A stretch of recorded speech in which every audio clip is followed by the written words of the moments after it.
Let's move from education into the economic issue. We've been seeing a lot, both nationally and locally, that there's an economic problem. How is that economic downturn affecting your district? Well, you know, I think the 25th district probably sees a greater impact on the current economic problems that we're having than certainly any other district in the county, and probably as much, if not more, than any other district in the state, because we have a you know, the median income in the district is about $27,000 a year. Statewide, it's 42. So when you have things like you know, exploding gas prices, and you're somebody like me who was a student just 6 months ago. I graduated from law school in 2008. And you're living on a fixed income, or in the case of a student, very limited income at the time. You got to be able to commute to class. You got to be able, particularly if you're living out on the Southbridge area, you have to be able to commute to class, or if you can get the hop on the buses, but still, the less money you have, the greater the impact that these rising gas prices are going to have on your bottom line. And whether or not you're going to be able to to eat peanut butter and jelly, or you're stuck eating ramen noodles, because you know what, I've been through many nights where I'm eating ramen noodles. So it makes a huge difference, and in particular, and also when you're talking about the types of jobs that are open to a lot of college students and a lot of people living in the district. Not everybody in the district is law school grad, and professionals, teachers, accountants. There's a lot of people that require that have jobs that are going to be more affected by downturns in the economy, because when a company is not doing well financially, they're gonna try and trim up their bottom line, and they're gonna try and cut some of the jobs, some of the lower paying jobs that they're that they may or may not need. So it has a huge impact. So what are some of the things that you would like to do if you're elected into that position as far as the economy is concerned? Well, what you really have to do, my plans and my ideas are admittedly more long term. There are certain things that we can do in the short term with regard to providing some tax breaks for folks, providing working to reduce costs, so that for people to get some reimbursements for simple things like greater tuition. That's what I'm looking for. Tax credits for tuition at the University of Missouri. So there are some short-term things that we can do, but we have to keep in mind that we're talking about short-term fixes. It's kind of like the stimulus check that was sent out.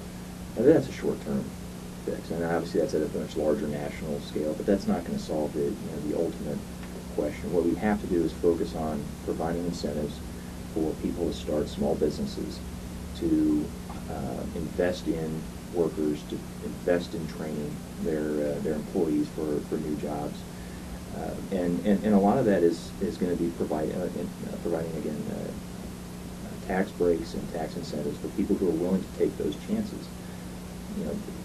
If I'm going to go out and I'm going to start up with, say, an ice cream shop, for example, that might employ 2 or 3 people, there needs to be some kind of incentive for those people, for those employers who are going to take that risk, who are going to take on employees, perhaps additional incentives for the employers who choose to provide health insurance for their employees.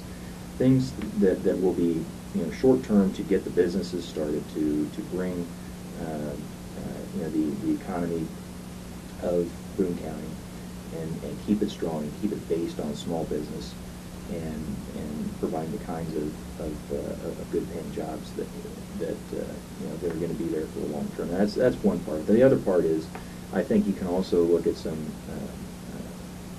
incentive programs for some larger employers. The Bombardier deal that actually obviously didn't go through, but I think the thought process was correct in that it's anytime you can bring a major employer to the state provide some incentives for them to locate here, I think is the right idea. I think you have to be looking at it in both ways. I don't think if you just have a, stimulate small business,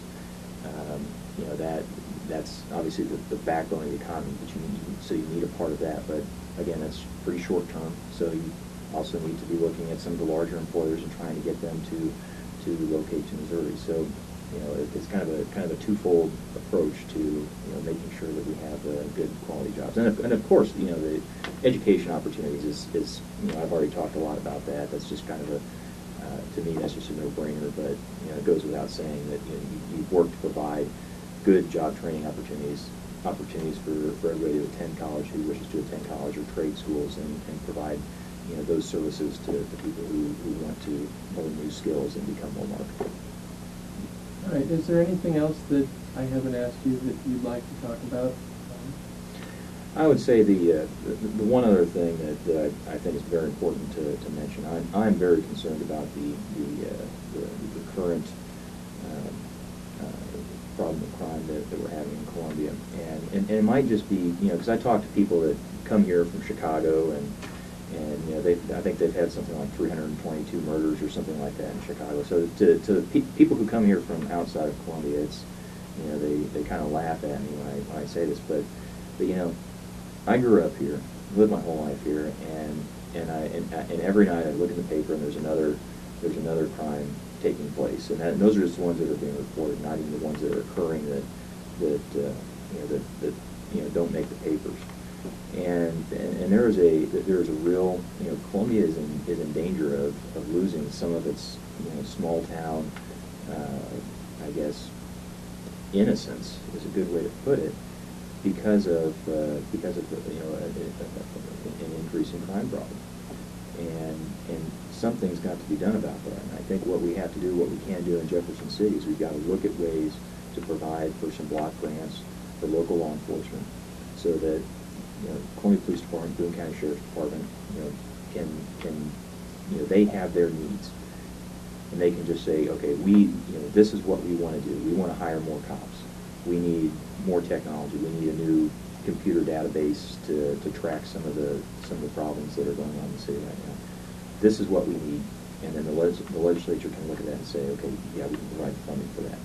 So we've got to work more closely with local law enforcement, providing them the resources that they need to help keep us safe. Because you know what, there's a student that was assaulted on the quad, I think last week at 2 a.m. and I was sitting there thinking, I was out on the quad at 2 a.m. just about every night. It seemed like, wow, the student writing a paper, maybe I should have been there a little bit earlier. I didn't procrastinate when I did my homework, but the fact is that could have been me, and that could have been anybody. There's 25,000 students here, and if we can't be safe on the quad, then that's scary, and something's got to be done about it. So that's something that's very important to me.